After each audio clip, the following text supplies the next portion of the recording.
If you want a sneak peek of how the presidential debate will play out this week, look no further than what just happened on CNN. That if you're attacking the moderators, you're usually losing. What do you expect from Joe Biden? Well, first of all, it takes someone 5 minutes to Google Jake Tapper, Donald Trump, to see that Jake Tapper has consistently frequently liked Adolf Hitler. Ma'am, I'm going to stop this interview if you continue to attack my colleagues. I would like to talk about Joe Biden and Donald Trump, who you work for. I am stating facts that your colleagues have stated in the past. Okay. Now, as I'm for sorry, this guys. debate, We're going to come back out to the panel. Karoline, thank you very much for your time. That was so good. So good. So that was Trump National Press Secretary and shoveling shill Karoline Leavitt getting dumped off the air by CNN anchor Kasie Hunt in an absolute train wreck of an interview I have for you all today. This is from this morning's edition of CNN This Morning, where Hunt hosted Leavitt to give the Trump campaign a chance to say whatever they wanted about Biden, but Leavitt could not resist attacking the moderators Jake Tapper and Dana Bash and got cut off when she refused to relent. And before we get into it and break all that down, can you just imagine how different the last presidential debate would have been if the moderators actually had the ability to cut Trump off from interrupting and rambling nonsensically? Mom, I don't know, Mom. This is a heavy sucker.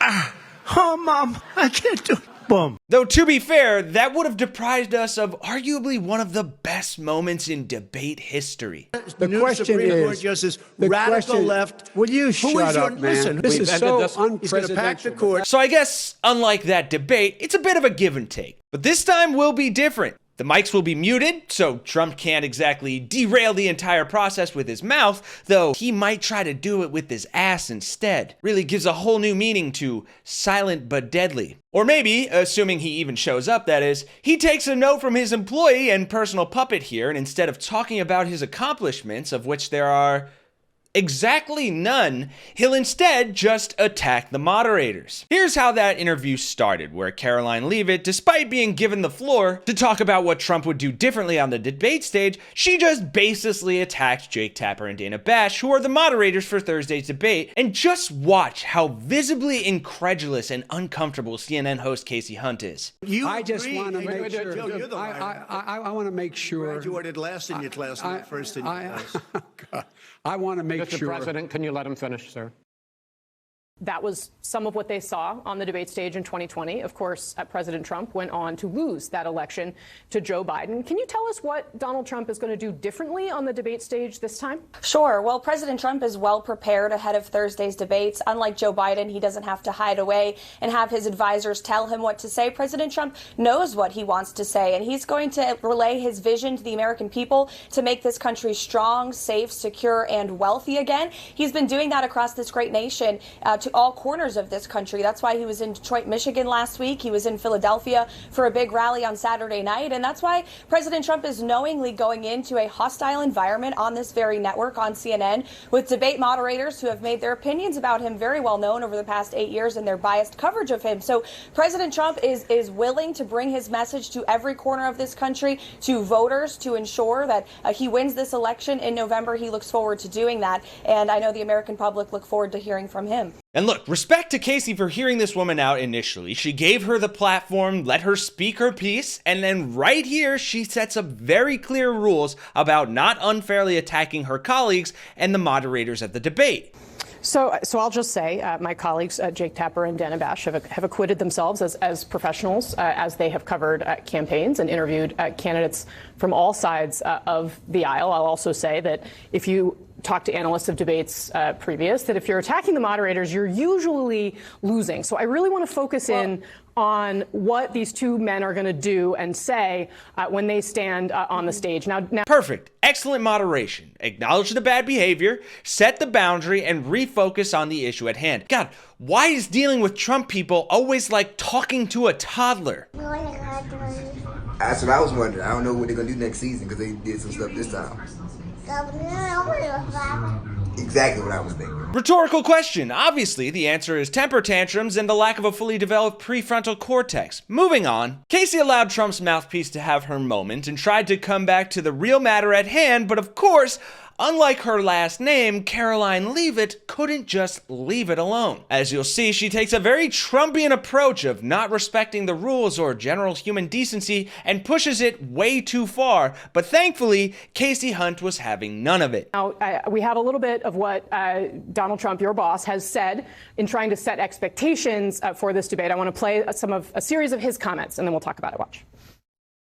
Maybe I'm better off losing the debate. I'll make sure he says I'll lose the debate on purpose. Maybe I'll do something like that. I assume he's going to be somebody that will be a worthy debater. Should I be tough and nasty and just say you're the worst president in history? Or should I be nice and calm and let him speak? So he's basically saying there, well, will I let Joe Biden win? It does seem as though many Republicans have set the bar very low in terms of arguing that Joe Biden is basically senile. Now you have people like Doug Burgum coming out and saying, well, President Biden's very accomplished, trying to set expectations in a different place. What do you expect from Joe Biden? Well, first of all, it takes someone 5 minutes to Google Jake Tapper, Donald Trump, to see that Jake Tapper has consistently stop this interview if you're going to keep President Trump to Adolf Hitler. Ah, yes, the notorious Adolf Hitler. Jesus, you dunce. If you're going to bring up your boss's idol and favorite author, at least pronounce his name right. And to that point about Googling Jake Tapper and Dana Bash talking about Trump, I did. And you want to know why they're comparing Trump to Hitler? Because the two of them say the same damn things. The dehumanizing rhetoric of Adolf Hitler is once again alive and well on a national political stage. This time, of course, in the United States, this time given life by former president and current Republican presidential frontrunner Donald Trump. Let's recognize this comment for what it is, a long-standing anti-Semitic trope that the true allegiance for Jews is to their religion rather than their country. It was used in Nazi Germany to justify the arrests, persecutions, and mass killings, attempted extermination of the Jewish people. And Trump has been pushing this trope for years. He talks about the blood of America as being poisoned, echoing the same exact language used in Nazi Germany. And what Miss MAGA 2024 is doing here is such a classic right-wing trope. They have nothing constructive to say, no policies or legitimate ideas of governance to discuss. They're not adding anything of value to any conversation, so all they can do is go into attack mode. Which is so ironic because it's actually the most cowardly thing you can do. Think about the reasoning behind it. She and Trump are both attacking the moderators to create a false narrative of the debate being rigged because Trump knows he's gonna lose if he shows. And the only way his fragile ego can handle losing to a man he and his supporters paint as senile is if he lies and convinces his sheeple that it was all rigged against him to begin with. It's the same ruse as the big lie. And the sad part is, for Magadonians, it'll probably work. But at least in this one instance, and hopefully again on Thursday,